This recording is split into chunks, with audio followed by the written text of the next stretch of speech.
आपण मैंने जानी खुशी हेबे जे यह पोलछरा पंचायत समिति समग्र पोलसरा वासी गर्व गौरव विषय मंदार ग्राम पंचायत सामाजिक सुरक्षा वर्ग भितर सारा देश में सर्वश्रेष्ठ पंचायत रूपे मनोनीत होती।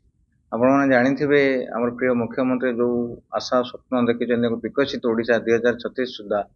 से विकसित ओडिशा को लक्ष्य दिगरे आमर प्रिय मंत्री श्रीजुक्त उकलानंद मल्लिक जो परिकल्पना कर एक विकसित पोलसरा को आम गठन करूँ तार एक झलक यार सबु श्रेय आपण मान कही रखे गोटे वर्षे धरी मो टीम लगी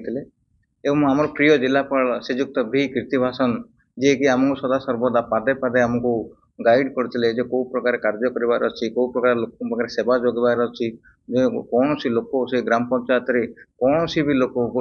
दुखी दीन जो भी लोक अच्छा जहाँ भी विभिन्न प्रकार भत्ता हो राशन कार्ड हो घर हो तार जो प्रकार भी असुविधा सुविधा ता पाखे पहुँचो गोटे भी लोक गोटे भी योग्य हिताधिकारी कौन सी स्कीम रू बात पड़े से चेष्टा करा वर्ष भितर आम हासिल करूँ जो हासिल करने लक्ष्य पूरा मोर पोलसरा ब्लॉक समस्त टीम को साधुवाद जनइबी मो सामाजिक भाई बंधु मान साधुवाद जनइबी पोलसरा पंचायत तथा मंदार ग्रामवासी एवं मंदार सरपंच मतलब गुरुत्वपूर्ण भूमिका रही जो सरपंच नेतृत्व में पंचायत आज एक सामाजिक सुरक्षा वर्ग में विकसित पंचायत रूपे उभा है। आज बहुत खुशी अच्छी मो पंचायत सामाजिक सुरक्षा वर्ग में